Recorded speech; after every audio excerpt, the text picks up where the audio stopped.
자, 안녕하세요. 북술 카페 여러분. 자, 오늘은 이제 저번 시간에 이어가지고, 그 한림 연구 관련된 내용을 할게요. 저번에 이제 필을 이제 얘기했거든요. 그래서 피아제 필 한림 모델에 대해서 필을 얘기했고, 오늘은 한림과 관련된 내용을 이제, 얘기를 해보겠습니다.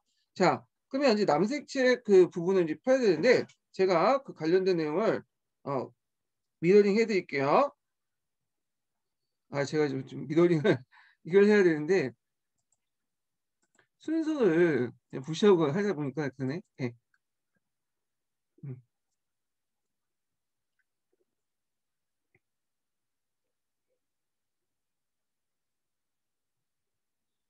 음. 교정이 됐죠? 키보드 좀 저쪽에 넘기고 좀 할게요.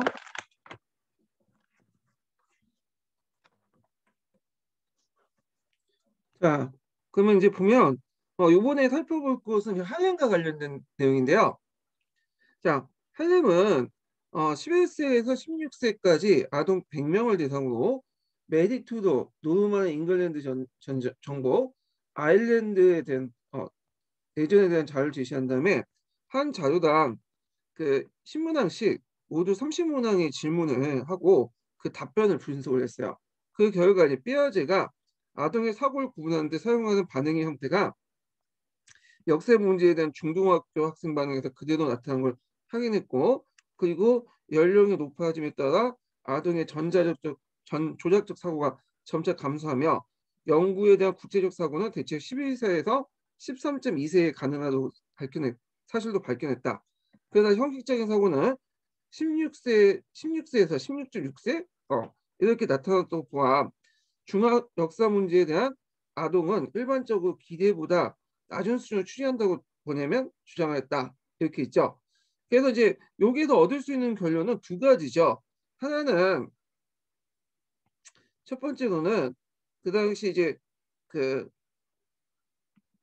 역사 문제에 대한 그 중고등학생 학생 반응에 관련된 내용이죠. 그래서 여기에서 이제 실험 연구를 통해서 뭔가 얻어내려고 했고요. 그 다음에 우리가 이제 흔히 연령 지체술이라고 해서 요 형식적 사고가 언제 나타나냐? 요거는 16세에서 16.2세에서 16.6세 사이에 나타난다고 보고 있어요. 근데 여기가 이제 대충 우리나라식으로 따지면 이제 우리나라 기준으로 하면 17세 정도 되고 고등학교 영국은 좀 학제가 달라서 중학교까지 좀 내려갈 수 있어요. 그래서 그냥 대충 중고등학교 정도 보시면 돼요. 그래서 중고등학교 정도의 형식적 사고가 나타난다. 이렇게 이제 볼 수가 있죠. 그래서 우리가 흔히 그 연령 지체라고 하죠. 연령 지체. 자, 그래서 요거는 뭐 여러분들 다 알고 계시는 내용일 거예요. 자, 그러면 여기에서 이제 밑에 쭉 내려와서 마지막 달락을 보세요. 자, 그러면 왜 이렇게 다른 그 과목에 비해서 이 형식적 사고가 늦게 나타나냐? 보통 다른 과목 같은 경우에는 초등학교 고학년 정도의 나이에 이제 나타나는데 이게 이제 중고등학교 시기에 나타나거든요. 그래서 이런 형식적 조작이 왜 나타나나 다른 과목에 비해서 할렘의 주장이 이제 굽혀있어. 요건 한번 나올 가능성이 있어요. 왜냐면 첫째, 둘째 이렇게 딱딱 떨어지는 부분이기 때문에 채점하기 편해요. 근데 여러분들 여기 밑에 문장을 좀 읽어보시면 알겠지만 할렘의 주장이라고 하지만 여기에 필의 주장도 같이 섞여 있어요. 필의 주장도 같이 섞여 있어. 그래서 좀 약간 앞뒤가 안 맞는데 일단 뭐 남색 측에서 막 앞뒤 안 맞는 얘기가 뭐 요것뿐만 아니라 다른 책도 다른 구조도 많으니까 넘어갈게요. 근데 일단은 애워두세요. 자, 첫 번째로는 자, 역사적 사고의 대상이 과거에서 직접 경험할 수 없고 또한 과거는 증거를 기반으로 재생된 것이어서 학생들이 어려운 과제이기도 한다. 그래서 이제 이 증거라는 것도 명확하지가 않죠. 이것도 명확하지가 않잖아요. 그러다 보니까 그에 대한 이유가 나와요. 음. 그래서 이제 어려운 과제인 이유, 증거를 기반으로 재생된 그 학생들 어려운 과제의 이유. 우리 여러분도 알다시피 증거라는 것이 불완전하고 왜곡될 가능성이 있고 더욱이 도덕적 이념이나 갈등이 그 속에 포함될 수 있는데 이런 것들은 초등학교, 중학교 애들에게는 그 파악하기 어렵다. 예. 그래서 역사에서 다룬 과거는 인간의 행위에 아동이 직접 경험하는 세계가 멀리 떨어질 뿐만 아니라 성인조차 당할 수 있는 추론 및 도덕적 갈등을 직면할 수 있기 때문에 발달 단계가 늦어진 것이다. 그래서 일단은 중고등학교 학생들 입장에 볼 때는 역사를 다루는 가구가 상당히 멀리 있잖아요. 자기가 뭐 직접적으로 이제 경험할 수 있는 세계가 동떨어져 있고, 그러다 보니까 성인조차도 과거의 사람들의 생각 방식을 잘 이해를 못하니까 당황할 수도 있는데, 어떻게 그 학생들이, 그것도 인생 경험이 적은 학생들이 이런 도덕적 갈등을 직면하거나 어떤 추론을 하거나 이런 문제들을 제대로 해결할 수 있냐, 이런 문제죠. 자, 두 번째로는 그 역사적 그 사건에는 시간 개념이 포함되어 있어요. 역사적 사건에는 시간 개념이 포함되어 있기 때문에 다른 교과보다 느릴 수밖에 없다는 거죠. 자, 그래서 역사적 사건에 포함되는 시간의 범위는 학생들의 이해 범위를 넘어서는 경우가 많아요. 그래서 이제 여기 보면 필히 인용한 연구에 따르면 그 당시 과거, 현재, 미래를 포함한 경험한 시간 속에 마음속에 현존하여 행위의 변화를 영향해 주는 시간의 범위는 5살, 6살은 어제, 오늘, 내일 정도고 10살에서 11살까지는 세계적 정도, 청소년은 3, 5년 정도의 범위라고 이제 해요. 그러다 보니까 얘네들의 입장을 때는 그럴 수밖에 없는 게, 이렇게 나이가 어리면 어릴수록 인생 경험이 없잖아요. 별로 살지도 않았으니까. 자, 그러다 보니까 당연히 그 역사 교육에 가는 시간적 범위가 되게 길잖아. 보통 몇백 년이나 몇천 년이잖아요. 자, 이런 건 청소년에게 어려울 수밖에 없다라고 이제 얘기를 하죠.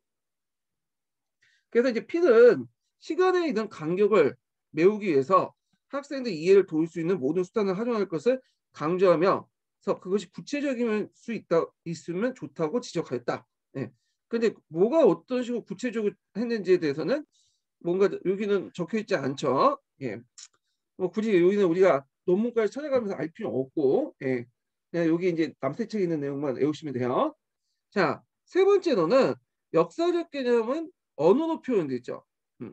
그래서 이제 그것도 아주 추상적인 어휘가 되게 많은데 학생들은 이 과제를 어려울 수밖에 없다는 것이다. 그래서 이제 형식적 조작 능력이 발달하기 이전에 관련된 사물을 직접 접촉해야 정확한 지식을 갖출 수 있어서 다른 사람이 쓴 것만 보고 뭔가를 알 수 없다. 자, 이 말은 뭐냐면 형식적 조작 능력이 발달 이전에는 이게 이제 그전에 구체적 조작기나 뭐 전 조작기 요런 시기죠. 자, 요 시기 때는 자기가 눈으로 보는 것들을 직접 개념화 시킬 수 있지만 자기가 보지 않는 그 경험 외적인 것들은 뭐냐면 개념화 시킬 수 없어. 그러니까 이런 것들 역사 같은 경우에는 자기가 경험 밖에 있는 세계죠. 그걸 이제 보니까 접해 보니까 힘들거든. 그 경험 밖에 있는 세계들을 역사의 개념을 통해서 접하 보니까 힘든다라는 거죠. 자, 그다음 역사 용어는 이미 알고 있거나 그 일상적으로 사용된 것이라도 학생들이 알고 있는 의미와 다른 그 경우가 상당히 많다는 거. 예. 그래서 이제 이렇게 세 번째를 지적했고요. 그 다음에 이제 네 번째는 역사학습에 관련된 증거들은 거의 성인의 활동에 관련된 것들이에요. 그러니까 아동은 자신의 경험 내에서 자료를 다룰 수 있을 뿐인데 성인의 활동을 재구성할 만큼 충분한 경험을 갖고 있지 못한다. 나가서 과거 인간행위의 결과에 투영된 사고방식이나 의도까지 다뤄할 만큼 이는 청소년이 쉽지 않으니다. 그래서 성인의 활동이기 때문이다 하는데 학생들이 그 이해를 못하는 것, 성인의 활동이 이해 못하는 것을 첫 번째 경우와 두 번째 경우를 가지고 얘기를 하고 있어요. 그래서 아동이 자신의 경험이 짧기 때문에 성인들의 활동을 재구성할 수 없고, 그 다음에 또 과거 인간의 행위 자체가 청소년들이 이해하기 힘들다는 거죠. 예. 이런 것들을 이제 보시면 될 것 같고요. 자, 그래서 이제 역사 교육에서는 필히 이제 얘기를 하게 돼. 첫 번째 요구되는 것이 성인의 활동과 학생들의 경험사를 메꿔주는 거다. 네, 이렇게 이제 얘기를 하고 있어요. 그래서 앞에 얘기했지만 좀 약간 어폐가 있는 게 할렘의 견해를 얘기해 놓고는 여러분들 쭉 보시면 알겠지만 다 필의 견해를 거쳐오는 것 같아요. 할렘이 없어. 여기서는. 좀 앞뒤가 안 나는데, 자, 그러면 일단은 이제 정리를 해보면 요건 뭐 할렘이 주장이라보다는 그냥 형식적 조작이 다른 과목에 비해 늦게 나타난 삐아제 필 할렘 견해라고 모델 그 견해라고 보시면 돼요. 전반적인. 그래서 첫 번째가 역사적 사고 대상이 과거에서 직접 경험할 수 없고 과거가 증거를 기반했는데 불완전하고 왜곡된 가능성이 있기 때문에 힘들다. 자, 그다음 두 번째로는 역사적 사건이 시간 개념에 포함되어 있는데 대개 보면 이것은 아이들이 이해하는 범위 수준을 넘어섰다. 이런 것들이고요. 세 번째는 역사적 개념이 언어로 표현되는데 추상적인 어휘로 표현됐고 그러다 보니까 이제 형식적 조작 능력이 발달하기 이전의 학생들은 그거를 정확히 이해할 수 없다. 이건 묻고요. 네 번째로는 역사 학습에 관련된 증거는 성인 활동이 가능한 것 때문에 아동이 자신 경험 내에서 재구성할 수 없고 과거의 인간 행위의 결과를 이해할 수 없다. 뭐 이렇게 쓰시면 될 것 같아요. 그러면 이때 이제 피아제 필랄레 모델에 대해서 그 피아제 필랄레 모델에 대해서 이 형식적 조작기 때 적합한 교수학습 방법을 제시했어요. 그러니까 형식적 조작 능력을 기울 수 있는 그 모델이 뭐냐 유추를 활용하는 모델이야. 그래서 형식적 조작 능력을 기르는 방법으로 제시된 것이 유추를 활용한 역사 교육에 갖고 있는 의미가 있다. 그래서 유추에 대한 내용을 제시했는데 이것도 이 유추와 관련된 내용을 제가 유추할 때 같이 강독을 했거든요. 그래서 그때도 한번 제가 얘기를 했는데 이게 유추에 관련된 일반적인 특징들을 얘기하고 있지 지금. 그 앞부분에 말한 것처럼 유추가 왜 형식적 조작 능력을 기르는 방법인지에 대한 구체적인 내용이 없어요. 이 앞부분 서문만 있고, 예. 그러니까 앞 내용하고 뒷 내용이 따로따로 돌아. 이건 좀 약간 편집을 잘못했는지 그 저자분께서 이해를 제대로 못해가지고 썼는지 둘 중에 하나인데, 자, 하여튼 이 부분은 그냥 형식적 조작 능력이 기르는 방법 유추가 적합하다. 이 정도만 이해를 해주시고, 이 밑에 부분은 유추의 일반적인 특징 속에 그냥 다 포함되어 같이 정리해서 공부를 해주시는 게 좋을 것 같아요. 자, 그 다음에 이제 쭉쭉 넘어가서 자, 역사의식의 유형과 발달 넘어가죠. 327페이지. 자, 이 역사의식의 유형과 발달 부분은 그 뭐와 관련되냐면 피아제 이론 있죠. 피아제 연령 발달 단계를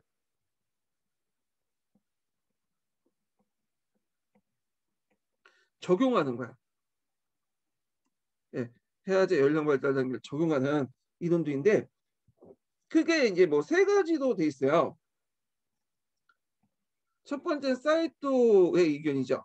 사이토는 많이 들어봤죠. 사이토의 이제 단계 그 개념들, 금속 상행의식, 전천의식, 역사적 인과관계의식 등등등. 그리고 사이토와 그 무리들하고 표현하기는 좀 그런데 사이토의 연구를 계승한 사람들, 이 정도 이제 내용으로 구성되어 있고, 그래서 이제 사이토는 기출 문제에 나왔기 때문에 여기는 좀 집중적으로 강조할 필요 있는데 그 사이트에 영향을 받은 일본학계 그 무리들 연구 경향들은 그냥 각자 읽어보시는 게 좋을 것 같아요. 이 부분은. 예. 자, 두 번째로는 시계대 연구가 있거든요. 시계대 연구.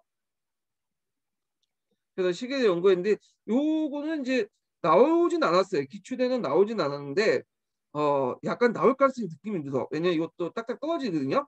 채점하기 편하게. 자, 그 다음에 또 하나가 이제 시간 개념 발달 부분이 있어요.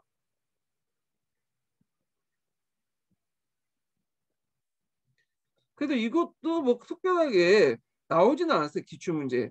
근데 이게 딱딱 떨어지는 부분이 많기 때문에 이것도 좀 강조할 필요는 있을 것 같아요. 예. 자, 그래서 이제 이렇게 이제 세 개로 이렇게 구성이 돼 있어요. 이렇게 세 부분으로. 그리고 이제 이와 관련된 내용은 검은책에도 있어요. 검은책에 보면 사이토나 그 무리들의 연구 경향 있죠? 예. 사이토 관련된 연구들이 좀 있어. 찾아보시면. 근데 뭐 굳이 검은 책까지 볼 필요 없고 요 남색 책 봐도 다 커버가 돼요. 예, 무리하지 마세요. 그래서 어떤 분들은 이제 남색 책, 파란 책, 녹색 책, 갈색 책 딱 있고 말아야 되는데 여기다 더 나가서 뭐 너무 검은 책이라든지 노란 책이라든지 어떤 분은 또 시민책인가 요즘에 최근 나온 책까지 막 섭렵해가지고 어떻게든 그거 뭐 다 파악하려고 그런 건데 그러신 분이 있는데 그건 좀 무리인 것 같아요. 제 생각에는. 예. 그렇게 공부해봤자 1점, 2점 맞으면 많이 맞는 거야. 근데 다른 데서 다 놓쳐버리는데 어떻게 해요?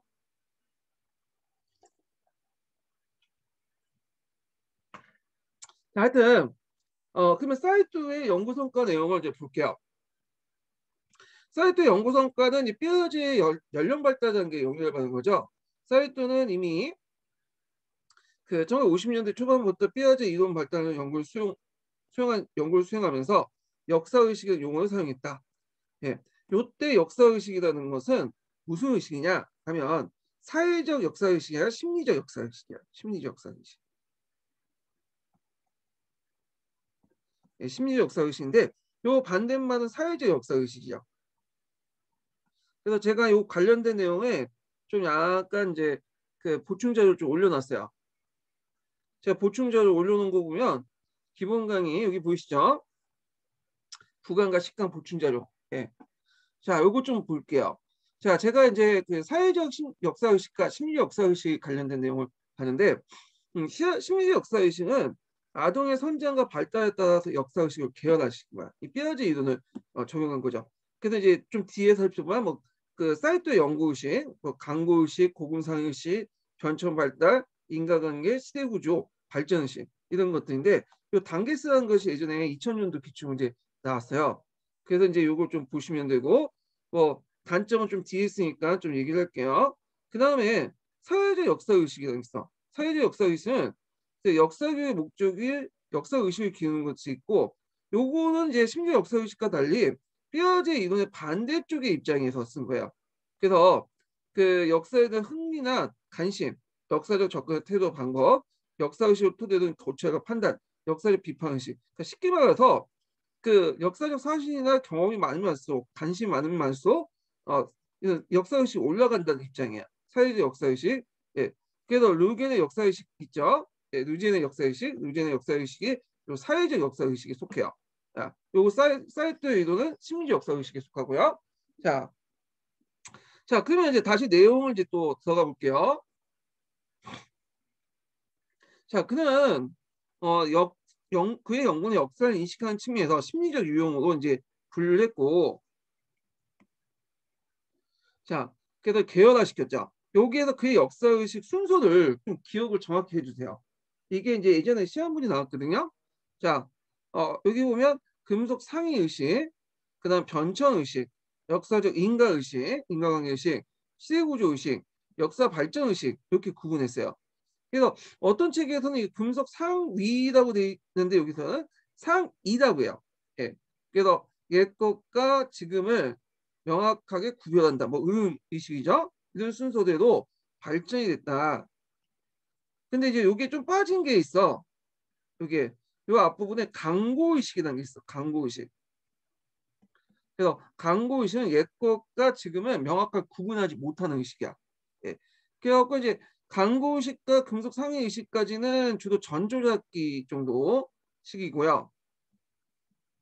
그 다음에 변천의식과 역사적 인과관계까지는 구체적 조작기. 그 다음에 시대구조의식과 역사발전의식은 이제 형식적 조작기죠. 삐아제의 그 발달의식에 따르면. 그래서 대개 보면 요 시기 때 이제 역사학습을 해야지 효과적이다. 이런 입장이에요. 요 시기가 언제냐? 뼈제 페인 할렌 모델을 보면 좀 연령이 좀 늦죠. 형식적 사고 그 조작기가 늦게 나타나잖아요. 그래서 요 시기는 되게 중고등학교 시기야. 중고등학교.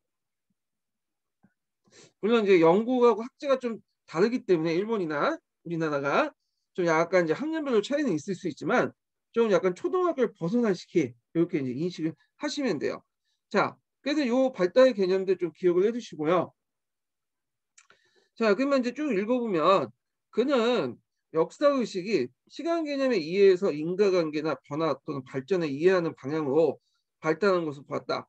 자, 그의 연구 결과는 삐아제 인지발달론의 역사적 사고와 다르지 않는 걸 보여주고 있다.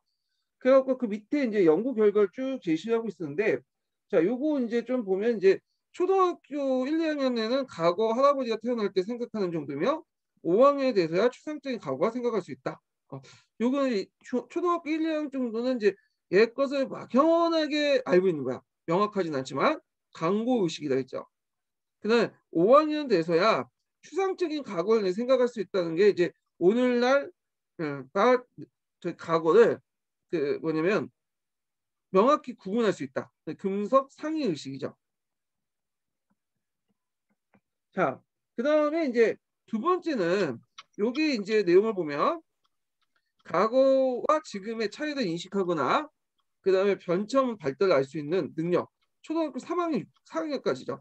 자, 여기에 해당하는 것들이 이제 여기 위에 보시면 변천 의식 뭐 이런 것들이죠. 자, 그래서 이 변천 의식 관련된 내용도 있고요. 자, 그다음에 세 번째 보면 이 인과관계 나오니까 이제 딱 보면 인과관계를 직접적 원인에 파악하는 것으로 초등학교 4학년 때부터고 간접적인 원인에 의해서 파악된 것은 중학교 1학년 때 시작해서 이렇게 해서 그래서 여기는 인과관계 의식 이렇게 보시면 되겠죠.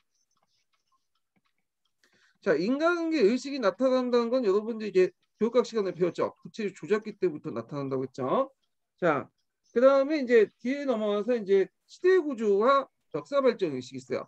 이건 중고등학교 시기 때 나타나죠. 여기는 형식적 조작기죠. 자, 그러면 일단은 사이토 연구에 대한 비판점이 되게 많아요. 그래서 한 네 가지 비판하고 있어. 그래서 좀 외워두셔야 돼. 예. 그래서 사이토 연구의 비판, 역사 이렇게 비판 내용을 이제 보면 첫 번째로는 정태적 고정적으로 파악하여 학생들의 현재 발달 수준이나 연령 발달 단계 경험을 기술하는 데 그쳤다.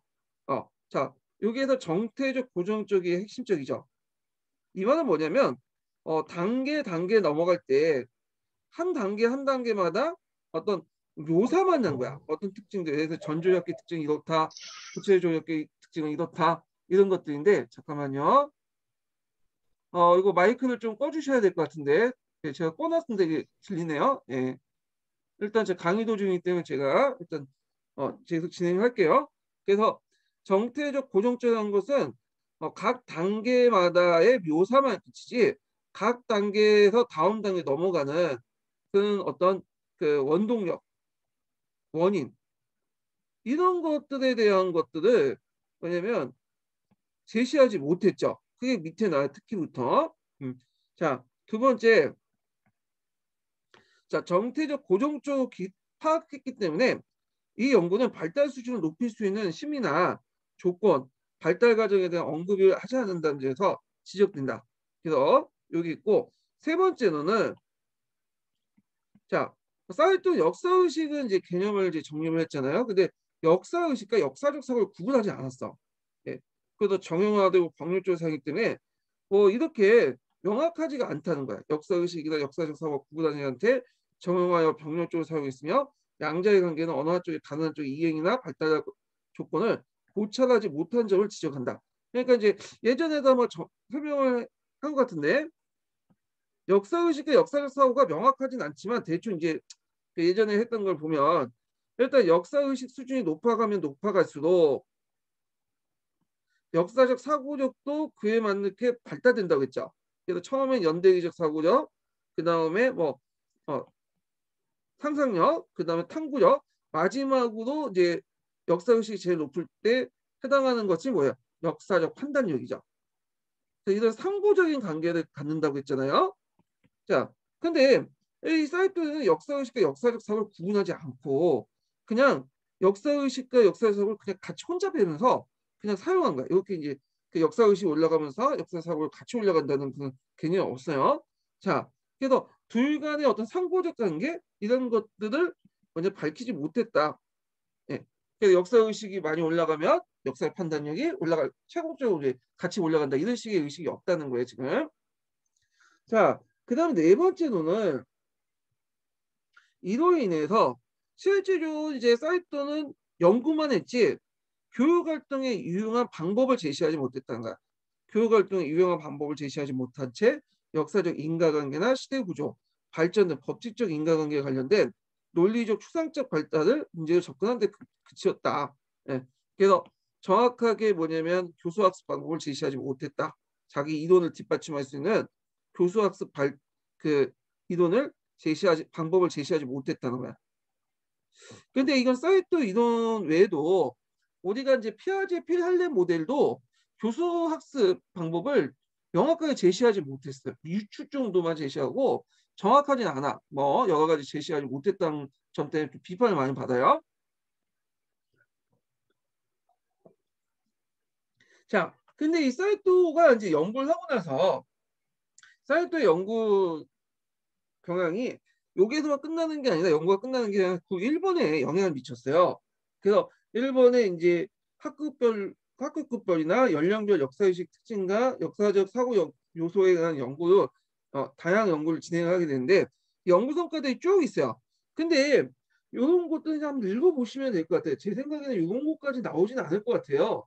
예, 일본 쪽이고 그래가지고 좀 그래서 사이트 정도만 기억을 해주시면 될 것 같고 뒤에 넘어가서 이제 잠깐 몇 페이지 펴보시면 331페이지에 보면 그 이렇게 이제 이들 사이트 연구 경향 사이트의 어떤 이론을 수용해서 연구한 그걸 종합한 내용도 있어요. 그래서 학급별과 연령별 발달 단계 다음 표인데 요 표 중에 이제 뭐 그냥 단계 정도만 좀 약간 기억을 해주시면 될 것 같아요. 뭐 사이트 내용하고 거의 비슷비슷하지만 자 그래서 이제 여기 보시면 이제 이러한 계통의 연구 결과가 국내에 미쳤다. 그래서 뭐 7차 교육과정까지 3학년부터 역사 내용이 있고 쭉 있는데 요거는 그냥 한번 읽어보시고 사이토의 연구 경향이 우리나라의 어떤 그 중고등학교 역사 교육에 영향을 미쳤다 정도만 이렇게 좀 보시면 될 것 같아요. 요 정도만. 자, 그 다음에 이제 분류 능력과 시간 개념 볼게요. 분류 능력은 이제 처음 이제 시갈 개념이고 시갈 네, 발음이 좀 그런데 시갈이라는 사람이 있어. 시겔이죠. 시갈이 아니라 시겔.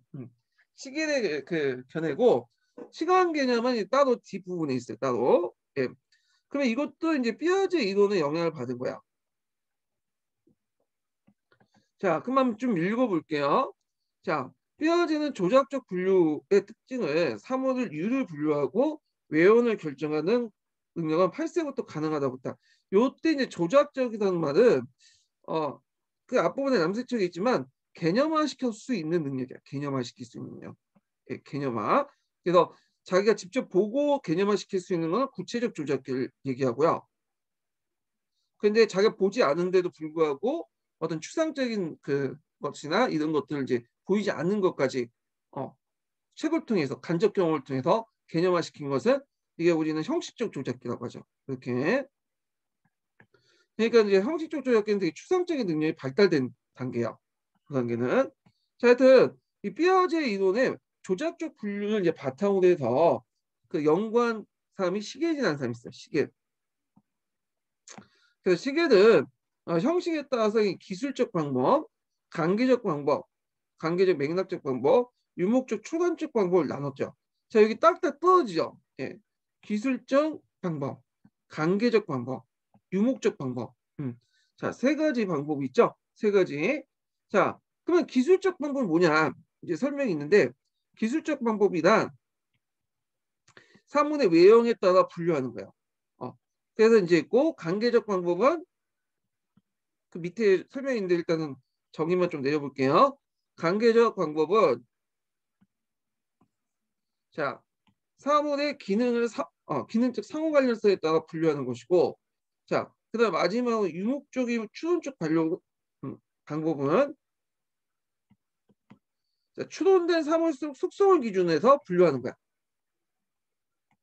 그래서 그와 관련된 예문이 중간중간 있죠. 자 일단 이렇게 이제 보면 말과 마차를 같은 군으로 묶어가지고 분류하는 거는 이게 뭐겠어요? 기능적 상호 관련된 것들이죠. 왜냐하면 말과 마차는 서로 연결돼 있잖아요. 예. 그래서 말이 마차를 끄는 식이죠. 예를 들어 가지고 칠판하고 분필도 서로 그런 관계죠. 예. 그다음 관계적 맥락적 관계고 그다음에 이제 아이패드나 이렇게 아이패드나 이게 아이패드라고 하냐? 예, 이거 이런 것도 뭐냐면 서로 관계적 맥락적 관계 아니에요? 네, 이런 게 이제 이렇게 볼 수가 있어요. 그 다음에 이제 그 유목적 추론적 방법은 뭐 이렇게 사과를 가일로 말을 동물로 해서 큰 추상적 개념으로 큰 개념을 묶는 거야. 예. 그래서 예를 들어 인간은 호모 집단 이렇게 호모 인종이죠? 예, 호모 종으로 이렇게 묶는 것도 이런 것도 유목적 추론적 그 방법이죠. 자, 그래서 이제 이렇게 이제 구성이 됐다 이렇게 좀 기억을 해주시면 되고 그래서 이 아동의 연령이 높아질수록 관계적 맥락적 방법을 덜 사용하고요. 대신에 기술적 방법과 유목적 추론적 방법을 사용한다는 거야. 네. 자, 기술적 방법과 유목적 추론적 방법을 사용한다. 그래서 기술적 방법은 아까 전에 사문의 외형에 따라 분류한 것이죠. 그렇죠? 이건 뭐 여자, 남자, 뭐 동물, 짐승, 동물, 뭐 그 인간 이런 식으로 구분하는 게 기술적 방법이죠. 그러니까 유목적 추론적 방법은 아까 이제 추론된 사문의 속성을 기준으로 분류하는 방법이고요. 자, 그래서 이제 이 내용들 좀 기억을 해주시면 될 것 같아요. 그냥 왜 그 아동이 점점 이제 연령이 높아질수록 관계적 맥락적 방법을 덜 사용하고 기술적 방법이나 유목적 추론적 방법을 더 많이 사용하냐? 이에 대한 이유가 있어요. 이유가 자, 이는 점차 자신의 주관적 경험이 아닌 사물의 객관적 속성을 토대로 자료를 토대를 다루는 능력을 갖고 있다는 걸 의미한다. 그래갖고 이제 이 이유에 대해서 이제 있고 그 다음에 이제 시계는 또 그 아동의 분류 능력을 세 단계를 거쳐서 이제 진행된다고 했어요. 세 단계. 첫 번째는 사례가 여러 측면의 속성을 가지고 있다는 걸 아는 거. 그다음에 한 가지 속성의 토대로 분류하는 단계, 두 가지 이상의 속성을 토대로 분류하는 단계 이렇게 있는데, 자, 요 세 번째가 좀 눈여겨보셔야 돼요. 이걸 이제 뭐라고 뒤에서 얘기하냐면 다중분류라고 하죠. 다중분류. 그 밑에 있죠. 예, 영신 좀 기억을 해두세요. 그래서 두 가지 이상의 속성을 토대로 사례를 조합하거나 재조합하는 거, 이게 다중분류야. 다중분류하려면 추상적인 사고를 할 수 있는 능력이 필수적인 전제 조건이에요.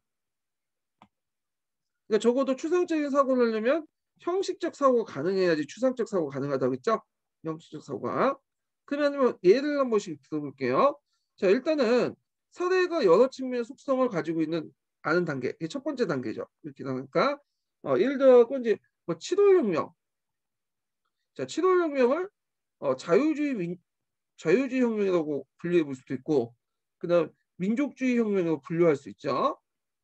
이런 식으로 분류하는 거고, 자, 한 가지 속성을 토대로 분류하는 단계. 그래서 예를 들어 뭐 자유주의라는 그 개념을 통해서 얘들한테 좀 힘든가요? 하여튼 이해하기 편하기 위해서 제가 얘기를 하는 거예요. 그래서 자유주의라는 개념을 통해서 7월 혁명, 2월 혁명, 프랑스 혁명 등등등등을 묶는 거죠. 그럼 두 가지 이상의 속성을 토대로 분류하는 단계는 어떻게 볼 거예요? 자, 뭐 이렇게 분류할 수 있죠. 미국 혁명, 그 다음에 남북전쟁. 이거는 검은책에 있는 내용이에요. 예, 남북전쟁. 검은책에도 다중분류가 좀 있더라고요. 1812년 전쟁. 1812년 전쟁은 뭐예요? 이거는 이건 미영 전쟁이죠. 자, 이런 식으로 이렇게 분류를 했어. 이거는 뭐라고 어떤 식으로 부를까요? 미국 대륙에서 일어난 전쟁이라고 볼 수 있죠.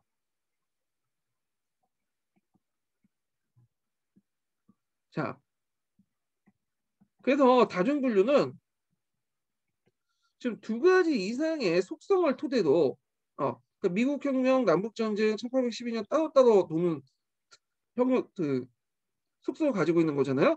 이건 독립혁명과 관련된 거고, 이거는 내전과 관련된 거고, 이거는 대외전쟁과 관련된 거잖아요.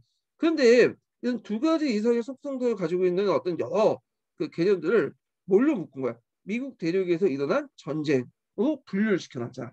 이게 다중분류예요. 개념 이해하시겠죠? 자, 그래서 이제 이 다중분류를 통해서 뭘 할 수 있냐? 우리가 자, 사문이나 형상대사의 다양한 걸 인식할 수 있으며 그 속성을 알 수 있다. 자, 요거 그래서 유용한 점 이렇게 이제 보시면 돼요. 자, 그래서 이제 이렇게 해서 다중분류까지 좀 설명을 했고, 자, 그 다음에 뒤에 넘어가서 그 역사적 사고 논의가 있어요. 역사적 사고. 피아제 이론을 우리가 이제 좀 오해가 한 게 있는데, 우리가 이제 피아제 이론하면 무조건 반대한다 이렇게 생각을 하시는 분도 있어요. 근데 연령 발달 단계 부분만 반대하는 거지. 피아제 이론 부분의 상당수를 또 받아들여요. 어디에서? 영역 고유인지론에서. 대표적인 지식 내적 통합 있죠. 동화, 조절, 평형이라는 개념이나 그리고 원래 스키마라는 개념도 원래 다 피아제라는 개념에서 나왔거든요. 피아제 이론에서. 그래서 역사적 사고의 특수성을 주장하는 사람들이 요 보편적 분류 능력 있죠. 피아제 발달 단계에서 나오는 이 보편적 분류 능력을 좀 약간 벤치마킹을 했어. 벤치마킹을 해서 그래서 요게 이제 바탕으로 역사적 사고의 특수성을 주장하는 연구가 주목되고 시작했고요. 자, 그래서 이제 이에 연관돼 가지고 이런 특수성을 연관돼 가지고 시간 개념 발달 관련된 내용을 이제 뭐냐면 그 연구도 이루어졌어요. 이 이론은 약간 이제 피아제 발달 심리학의 이제 연구를 토대로 두고 있어요. 근데 이제 아까 얘기했처럼 역사적인 사고의 특수성도 약간 가미돼 있다. 이렇게 좀 기억을 해 주셔야 돼요. 그래서 우리가 이제 피아제 이론을 너무 연고론과 영일론 그 관점에서 대의적 관점에서만 보는 게 아니라 이렇게 이제 뭐냐면 서로 교류하고 학제적 관점, 학제적 고유 관점에서 좀 접근하시는 필요도 있어요. 이렇게. 자, 그래서 하여튼 이 시간 개념을 이제 좀 보면 피아제에 따르면 아동은 이미 감각 동작기에 시간을 접촉하지만 그 이후의 시기에 대해서 인식은 자기중심적이고 극히 지엽적이고 그 이외에 객관적 인식이 가능한데 자, 그래서 이제 이것을 바탕으로 이제 역사국에서 시간 개념을 이렇게 나눴죠. 시간 표현 개념, 그 다음에 연대 개념, 그 다음에 시대 개념 이렇게 나눴어. 순서를. 이거 이제 발달 개념 자체가 이제 적용되죠. 그래서 먼저 시간 표현 개념이 등장을 하고 연대 개념, 시대 개념 하는데 내용상 보면 이제 시간 표현 개념은 전조작기 정도, 그 연대 개념은 구체적 조작기, 시대 개념은 뭐 이게 뭐 어디서 갈까? 형식적 조작기 정도 될 것 같아요 보니까. 예. 자, 시간 표현 개념 볼게요. 시간 표현 개념은 대개 보면 초등학교 저학년 정도의 학생에게 보여. 자, 시간 표현 개념은 개인이 구체적으로 느끼는 시간이 아니라 사회적 약속에 따라 사람들이 받아들이는 하나의 표식으로 머릿속에 이해하고 받아들이는 추상적인 상징으로서 시간을 의미하는 거야. 그래서 이거는 이제 개인이 어떤 느끼는 시간이 아니라 사회적 약속에 따라 사람들이 받아들이는 하나의 표식으로 이제 느끼는 건데 요건 여러분들 알다시피 뭐 이제 9시에 출근하고 5시에 퇴근하고 뭐 이렇게 딱딱 시간에 맞춰서 이제 하는 거잖아요. 근데 출근 시간은 되게 시간이 빨리 가는 것 같이 느끼죠. 근데 퇴근 시간 되면 너무 시간이 느리게 가는 것 같아. 이게 퇴근 시간 안 오고 이런 거는 사회적 약속에 따르는 게 아니라 개인 느끼는 어떤 구체적인 느낌에 대한 시간이야. 예. 이거는 이제 뭐냐면 여기에 속하지 않는 거죠. 예. 그래서 요거 좀 기억을 해두시면 되고요. 자, 그다음에 두 번째는 연대 개념인데, 자, 연대 개념은 역사 흐름 속에서 어떤 사건의 위치를 파악하는 거야. 그 연대 개념의 표현하는 능력에는 연대기적 순서에 따라 사건을 배열할 수 있는 시간적 위치, 그다음 두 인물의 사건 사이에 존재하는 시간사의 거리, 그리고 어떤 이념이나 종교, 철학 운동에 관한 구체적 형태를 가진 지속성, 그리고 동시에 유사한 역사적 사건을 인식하는 동시성, 이런 것들인데, 자, 뭐 이렇게 하나하나 뭐 설명은 좀 그런데 일단은 우리가 이제 고려와 조선 중에 고려는 좀 앞선 시기고 조선 뒤에 있는 시기. 그 다음에 예를 들어 이제 이와 이황이 있으면 이황이 좀 약간 선배고 이가 좀 후배죠. 그리고 이제 르네상스는 14세기, 16세기 때 있는 그런데 예. 자, 그런 것들 이제 로마하고 한나라 동시에 있었죠. 이런 것들 아는 것이 연대 개념이야. 연대 개념. 자, 그다음에 시대 개념 볼게요. 시대 개념.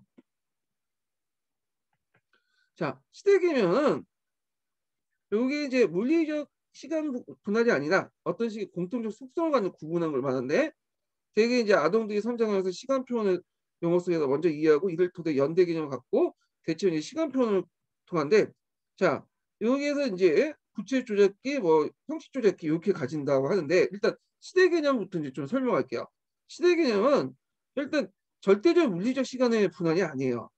이거는 이거는 어떤 시기에 공통된 속성을 가지고 있는 거야. 예를 들어 중세 시대 하면 우리가 이제 4세기에서 14세기 이렇게 구분하잖아요. 예. 근데 예를 들어 이제 선사 시대 하면 막연하죠. 그러니까 BC 만 년 전부터 이렇게 구분을 하잖아. 어떤 데는 좀 더 앞에서 구분할 수 있고 시기가 왔다 갔다 하죠. 각 나라보다. 자, 이런 게 시대 개념이야. 시대 개념. 자, 그래서 이제 요걸 다 익히면 이제 연대 개념, 그 다음에 여기 시간 표현 개념, 하여튼 시간 표현 개념, 그 다음에 시대 개념, 이렇게 이제 세 가지로 이제 시간 표현, 연대 개념, 그 다음에 시대 개념 이렇게 이제 당겨 넘어가고, 시간 표현 개념은 구체 조작기, 연대 개념 시간 형식 조작기 이렇게 가는데, 제가 이거 뒤에다 잘못 설명했네. 이거 좀 곤쳐주세요. 네, 제가 이거 잘못 파악했어. 네. 여기 보면 이제 시간 표현 개념과 저기 구체 조작기고요. 네. 연대 개념과 시간 개념이 형식 조작기 이렇게 곤쳐주세요. 제가 앞부분을 읽다가 잘못 이해했어. 이 부분을. 자, 하여튼 이런 식으로 해가지고 했다. 이렇게 좀 보시면 될 것 같고요. 뒤에 있는 내용들은 그냥 각자 여러분들 읽어보세요. 이거는요. 자, 그 다음에 영역 고유인지로 넘어갈게요. 영역 고유인지로. 자, 영역 고유인지로는 피아제에 인해 반론해서 제기되는 거죠. 그래서 특정 교과나 영역에 대한 학습 능력이 발달했다는 이론이 아니라는 걸 두고 있는데, 그래서 요거는 이제 피아제 이론이 바탕을 둔 게 아니라 어떤 특정 교과의 영역에 대한 어떤 지식과 경험이 더 중요하다. 네, 이런 내용이에요. 그래서 예전에 영역 고유 인지론 관련돼 가지고 시험 문제 나왔어요. 시험 문제. 이게 이제 개념만 물어보는 문제가 나왔는데, 개념을 그냥 물어보는 게 아니라 어떤 사례가 주어지고 이 사례를 바탕으로 개념을 우회적으로 이렇게 물어봐요. 예. 그래서 요거는 이제 일단 파란책 내용이 좀 짤막하게 잘 정리된 것 같아요. 파란책 내용은. 파란책 내용 몇 페이지 표시면 252페이지 좀 보고, 그 다음에 영역고 인정 남색책 내용을 좀 들어갈게요. 자, 252페이지 보시면, 자, 영역 고유 인지론이 나와요. 영역 고유 인지론이. 저도 좀 필게요.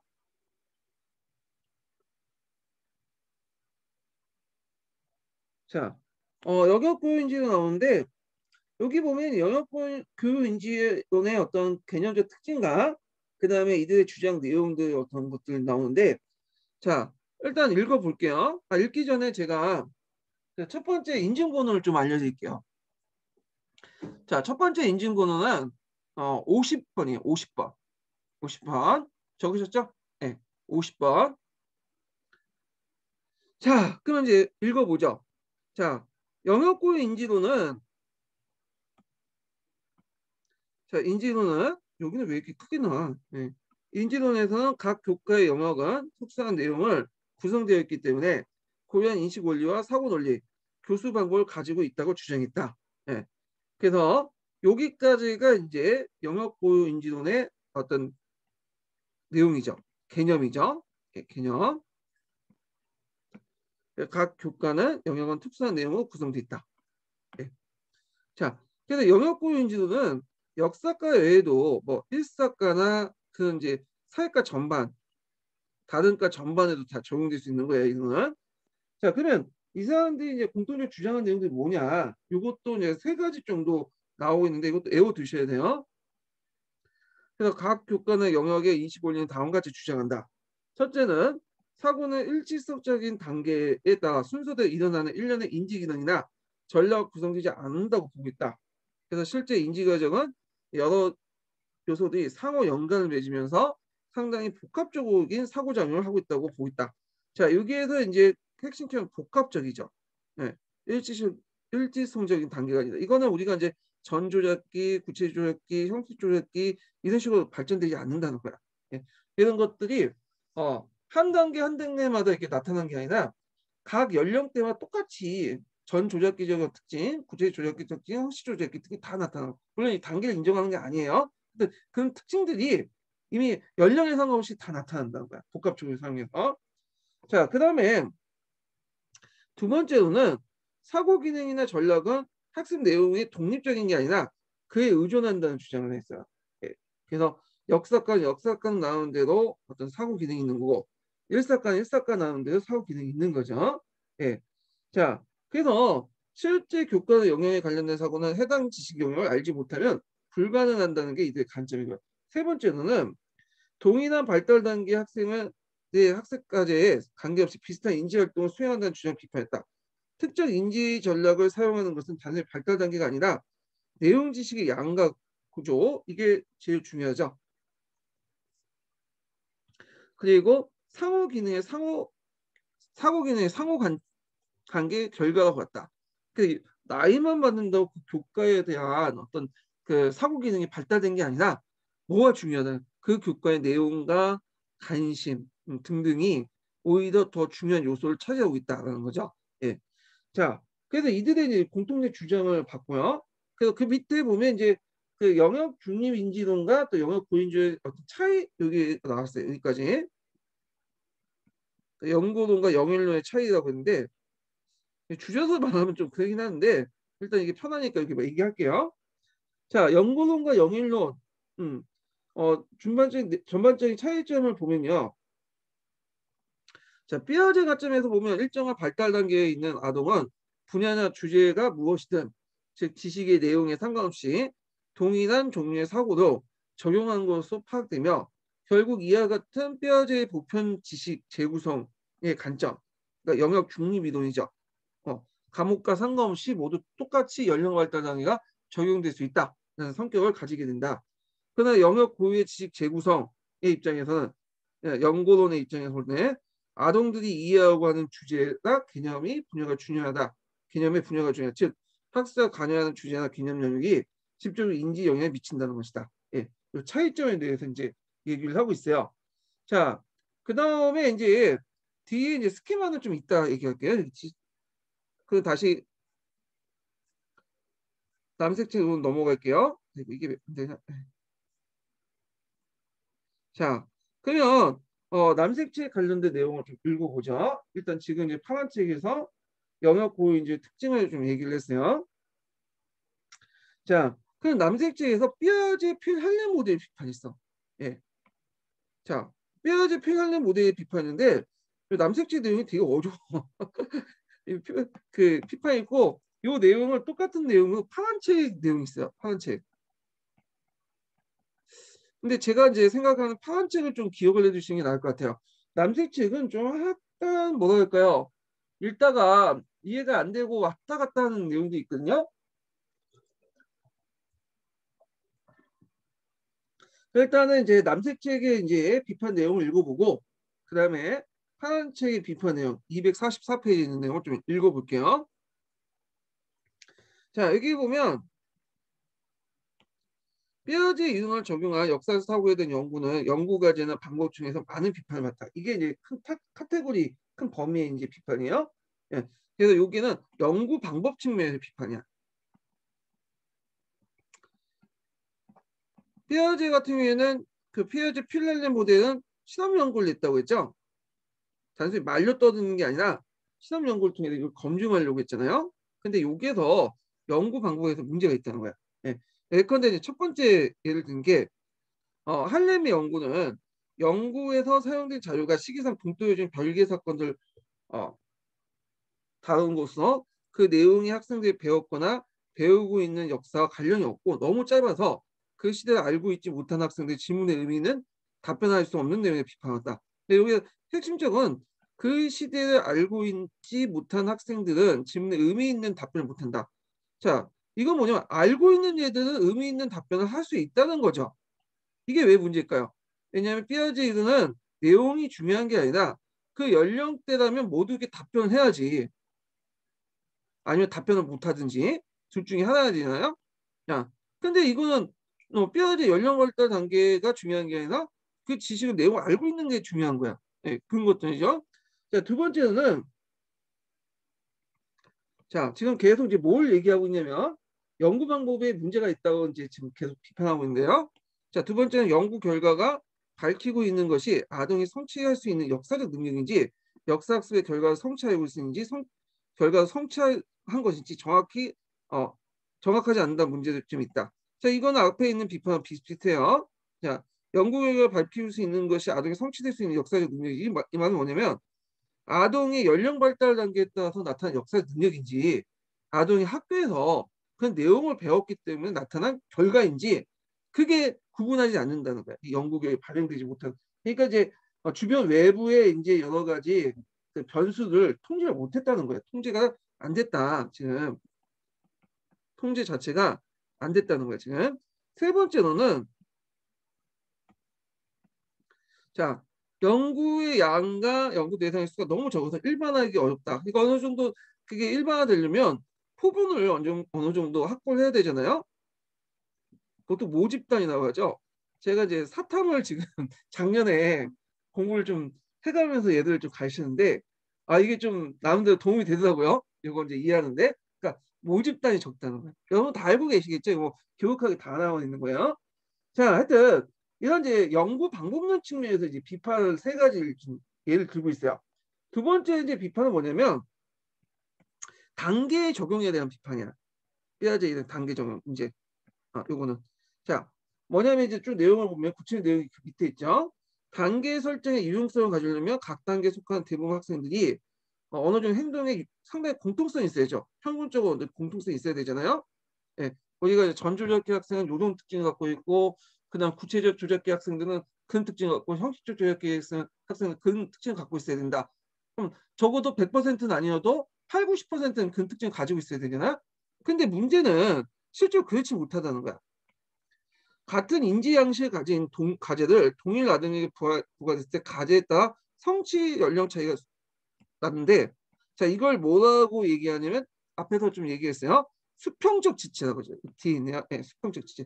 요 용어 좀 기억을 해주세요. 자 수평적 지체는 두 가지 의미가 있어요. 다른 학생들 간의 관계.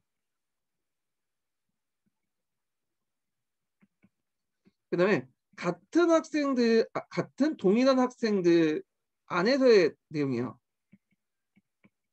학생들 간의 학생의 연령 차이, 연령이 아니라 학생 능력 차이. 자, 다른 학생들 간의 어떤 관계, 그러니까 다른 학생 간의 어떤 관계에서 어떤 학생 능력 차이가 나타나는 거. 그래서 예를 들어서 이제 형식적 조작기에 속하는 학생이 있어요. 중학교 학생 중에. 근데 형식 조작기에 속했으면 다 뭐냐 형식 조작기에 나타나겠죠. 근데 어떤 애는 형식적 조작기는 잘 나타나는 학생도 있는데 어떤 구체적 조작기, 어떤 애는 전조작기밖에 안 되는 애도 있어요. 그거 어떻게 설명할 것이냐. 요게 예전에 한번 기출문제에 나왔어요. 예, 알천공 관련돼 갖고 중3 얘들 대상으로 이제 한 질문 내용이 있어요. 자, 그다음에 두 번째는 동일한 학생이라도 그 과목별로 학습 능력의 차이가 있다는 거야. 이거 어떻게 생각해? 예를 들어 국어는 상당히 잘해가. 그래서 형식적 조작기가 등장해. 근데 수학은 되게 못해요. 그래갖고 얘는 이제 구체적 조작기 등장해. 자, 이런 것들은 어떻게 설명해? 이걸 이제 피아제는 인식하고 있었어요. 앞에서 언급한 것처럼 이걸 뭐라고 하죠? 수평적 지체로 한다. 예. 그래서 약간 이제 단계마다 이렇게 지체된 애들이 있다. 이렇게 이제 얘기하는데 그래서 이제 이 원인에 대해서 이제 뭐라고 했냐 피아제는 사회 문화적 요인, 그다음 유전적 요인이다. 뭐 쉽게 말하면 머리 좋고 나쁘고 그런 것들 있죠. 근데 이제 일단은 이게 이제 비판을 많이 받아요. 각 단계 사이에 같이 통합성이 없고 각 단계에 있는 연령 사이에 많은 변수가 있다면 단계 개념이 별 의미가 없다. 왜냐하면 여기 어느 정도 공통된 통합성이 있어야 될 거 아니야 여기에. 근데 그런 게 별로 없어. 그리고 또 연령 사이에 많은 변수, 사회 문화적이나 유전적 요인이나 뭐 등등 해갖고 이 요인에 의해서 이런 단계가 제대로 나타나지 않으면 이렇게 단계로 따라서 이제 형식적으로 나눌 필요가 있겠냐 이런 비판이에요. 자, 그 다음에 세 번째는 뭐냐 하면요. 보통 그 역사를 형식적 조작기라고 하잖아요. 피아제 필랄레 모델 보면. 자, 근데 이거에 대한 이제 뭐냐면 비판이야. 이게 연구 역사가 형식적 조작기라고 이렇게 이제 하고 있는데 요거 자체에 대한 이제 좀 비판이 이제 일어나요. 예. 그래서 이제 있고 더 나아가서 뭐 연령 지체 같은 것도 비판하고 이런 내용이에요. 자, 한번 볼게요. 자, 여기 보면 형식적 조작의 입장에서 역사적 자료를 다루는 것에 대한 문제점도 지적했다. 그래서 뭐 따로 이제 이렇게 해갖고 연구를 했어. 이게 따로 이제 피아제 필 할렘이 아니라 얘네들 연구를 한 게 용접인데 이 내용은 뭐냐면 두 개의 집단으로 나눠요. 동일 연령 집단 13세에서 16세까지. 대충 형식적 그 조작기가 나타나는 정도의 학생들이죠. 예. 그 시기 때 이제 해갖고 3년 과정으로 이제 연구를 했어요. 그래서 하나는 정통적인 어떤 연구 방법에 따라서 했고, 또 하나는 보통 이제 비정통, 예전에 정통적 역사 교육이 아니라 비연대기적 어떤 교수 요목을 가지고 따로 좀 혁신적인 그 자료를 개발해서 했다는 거야. 자, 근데 연구 결과를 보면 이 통제 집단 이제 하고 실험 집단 간의 관계를 볼 때 정통적으로 연구를 교수 학습 방법을 했던 그 통제 집단보다 오히려 실험 집단 비연대기적 교수 연구를 통해서 학습했던 사람들이 더 오히려 그 뭐랄까요, 학습 효율이 좋다, 역사 학습의 효율성이 좋다, 이런 식의 결과가 나타났다는 거야. 자, 그러면 이건 어떤 의미가 있을까요? 자, 일단 역사 과목은 다른 과목 어렵다고 여긴 것은 시험집단, 통제집단 다 동일하지만 일단은 그 역사를 가르치고 자료를 활용하는 방법에서 통제 집단보다 시험 집단이 더 효율적으로 하고 있죠. 그러면서 그 집단들이 오히려 그 사고 능력이나 이런 것들이 더 개발이 됐단 말이야. 그러면 이런 것들은 이제 어떤 입장이 되냐? 그 앞에 부분에 피아제 필살림 모델의 문제점을 지적하는 거지. 연령에 따라서 이런 형식적 조작 같은 것이 나타나는 게 아니라 오히려 그거보다는 이런 수업 방법이나 이런 걸 통해서 이런 것들이 활발한 사고 활동이 보인다. 또한 그걸 바탕으로 역사 개념의 이미지 같은 역사 본질에 대한 인식을 높일 수 있다. 이런 거야. 그래서 그 결과를 볼게요. 결과 역시 우리 첫 번째인데 형식 조작 입장의 역사 자료를 다루는 것의 문제점이에요. 역사를 다른 과목보다 어렵게 여기겠지만 두 집단들 통제 집단에 비해서 역사적 자료 활용 능력이 높고 대담하고 활발한 사고를 한다는 것이 밝혀졌다. 어디에서? 비연대기적 교수 용목을 개발해서 가르친 것. 네. 이거 실험 집단이죠. 두 번째는 이렇게 연결되어서 또한 역사 개념이나 이미지 등 역사 본질에 대한 인식이 크게 높아진 것도 드러난다. 예. 자, 그 다음에 이제 또 계속 이어볼게요. 그래서 새로운 교수 용어로 학습한 결과 학생들의 역사적 이해력이 확산되고 정교해짐을 보여주는 것이고 피아제 이런 형식적 조작 단계 설명과는 합치되지 않은 결과다. 그래서 이 내용도 좀 기억을 해주시면 되고요. 그래서 발달 단계보다는 교수 학습 방법이 더 중요하다. 또 한편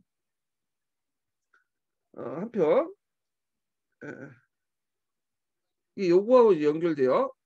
형식적 조작 자료 관련된 내용하고 아, 잠깐만요. 네. 이게 여기까지 연결되다. 네. 형식적 조작이고 이게 4번이네요. 네, 여기서 4번에 끊으려고 했다. 요거 앞부분까지는 요거하고 연결된 것이고요. 네, 관련된 내용고. 자, 역사적 발전이나 개념에 대한 학생들 이해 연구 결과의 차이도 이제 보이는데 역사적 개념은 그 구체적 조작 수준의 이해를 할 수 있을 뿐만 아니라 정통적 강의식 학습을 통해서 발달된 것이다. 특히 실험 집단에서 현저한 발달을 보였다. 그래서 이제 중등학교의 형식적 조작뿐만 아니라 구체적 조작에 의해서도 인간관계를 파악할 수 있고 중등학교의 전문적 역사가 차이나 형식 조작에 사고를 하는 여부가 아니라 다만 형식 조작을 성공적으로 하느냐 못하는 것에 따라 역사의 폐하지 이런 거 확실하지 않다. 그래서 역사적 개념이라는 것들 또 그 당시 이제 실험 집단에서 오히려 더 현저한 발전을 보였다는 거죠.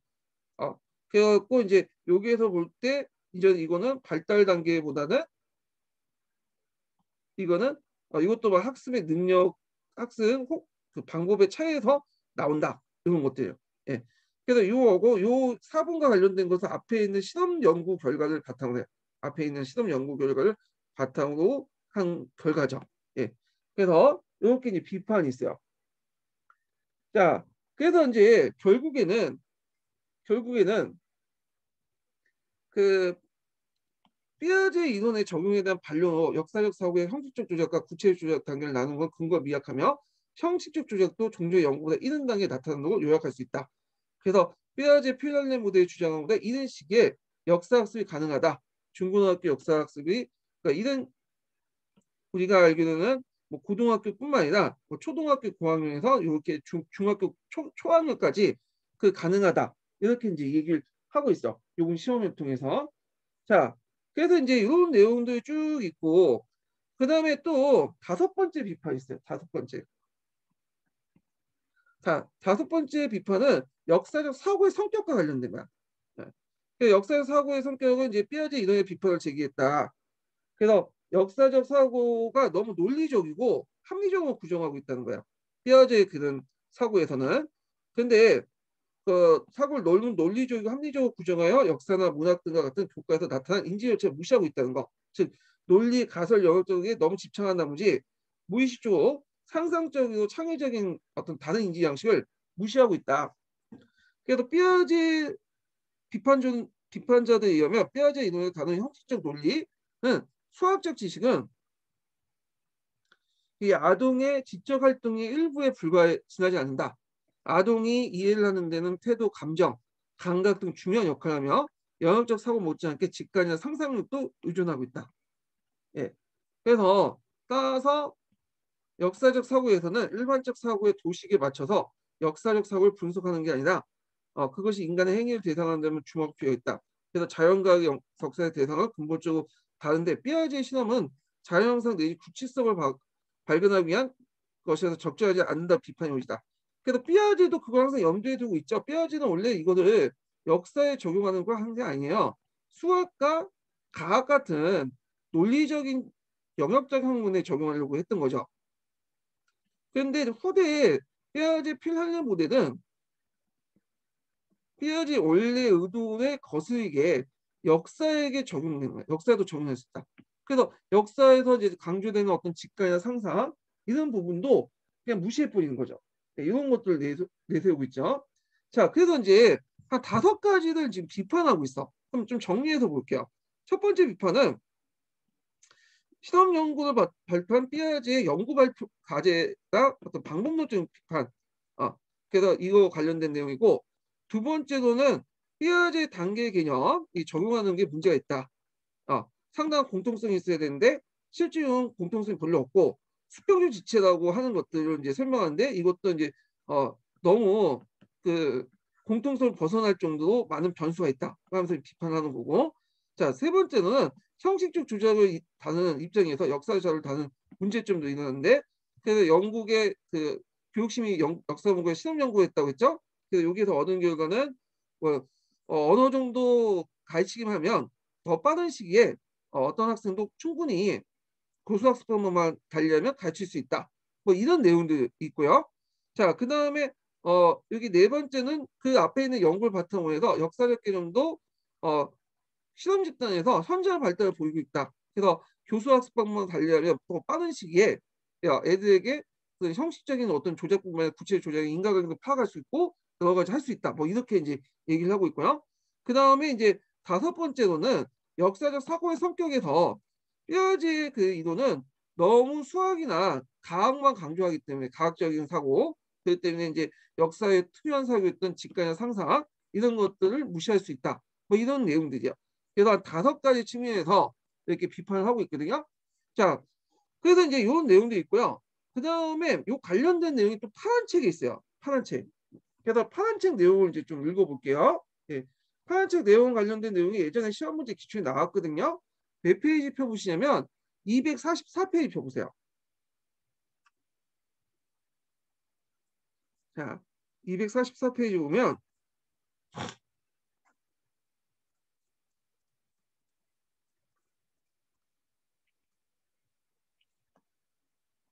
삐아제 이론에 대한 비판이 있어요. 요거는 좀 명확해요. 앞부분은 막 왔다 갔다 해가지고 실험 연구 어쩌고 저쩌고 해갖고 얘기하는데 여긴 딱딱 떨어져. 예. 그래서 파란색 부분을 보고 좀 정리해 주시는 게 좋을 것 같아. 요 부분은. 자, 잠깐만 기다려 보세요. 저도 펴야 되거든요.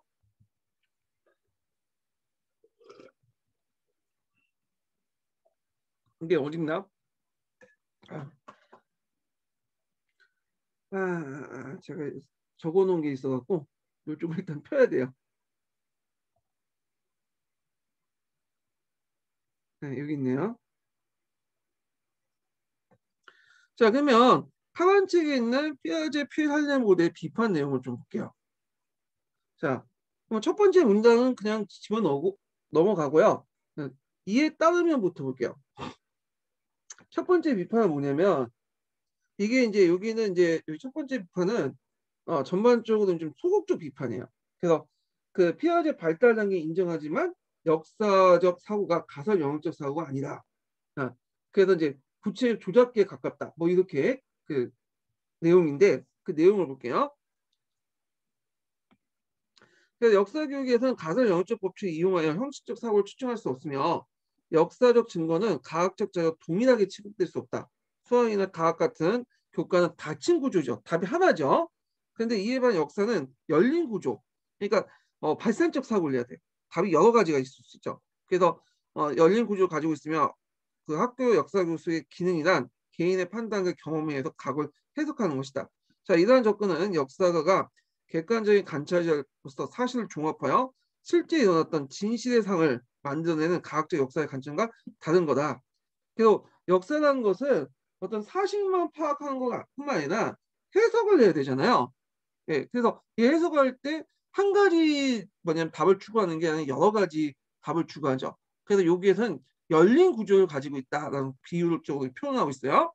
자, 그래서 이제 여기에서 얘기하고 있는 것은 첫 번째 비판에서 얘기한 것은 역사 교육에서는 이렇게 가설 영역적 사고가 아니라 역사는 가설 영역적 사고가 아니라 이런 구체 조작기에 해당하는 어떤 기납적 사고를 해야 된다. 구체적 사고를 해야 된다. 뭐 이런 내용이야. 첫 번째 비판은. 근데 요 비판은 좀 문제가 있어. 왜 문제가 있냐? 아까 말한 것처럼 삐아제 발달 단계를 인정하고 있잖아요. 지금요. 그래서 비판적 입장의 연구자들도 학생들이 역사적 능력에 관해서 역사적 사고의 발달 단계가 있으며 삐아제 이론에 따른 사고 발달 근거의 학습 경험을 조직할 수 있다고 주장하여 삐아제가 제시한 발달 단계가 역사적 사고 발달에 적용된 할렘의 결을 동조하고 있다. 그래서 요거에 대한 이제 문제점, 한계점이죠. 근본적으로 이것도 삐아제 이론의 발달 단계를 인정하는 가운데서 다만 역사적 사고는 가학적 사고처럼 형식적 사고가 아니라는 것이죠. 예, 이것만 이제 뭐냐면 할렘의 견해와 좀 다르고 있어요. 근데 근본적으로 비판은 똑같아요. 근데 여기는 엄밀히 첫 번째 비판은 적극적 비판이 아니라 근원적 비판, 소극적 비판 정도 보시면 돼요. 이 비판은. 그럼 이제 좀 근원적 적극적 비판을 할게요. 이건 아예 삐아제 필할렘 모델의 발달 단계를 다 부정하는 거야. 두 번째 비판부터는 발달 단계 자체를 부정하는 거예요. 자, 그러면 읽어보면 삐아제 필할렘 이론에 대한 본격적이고 근원적인 비판은 아마도 불수부터 시작한다. 자, 불수하면 인증적 사고 되게 유명한 사람이죠. 자, 볼게요.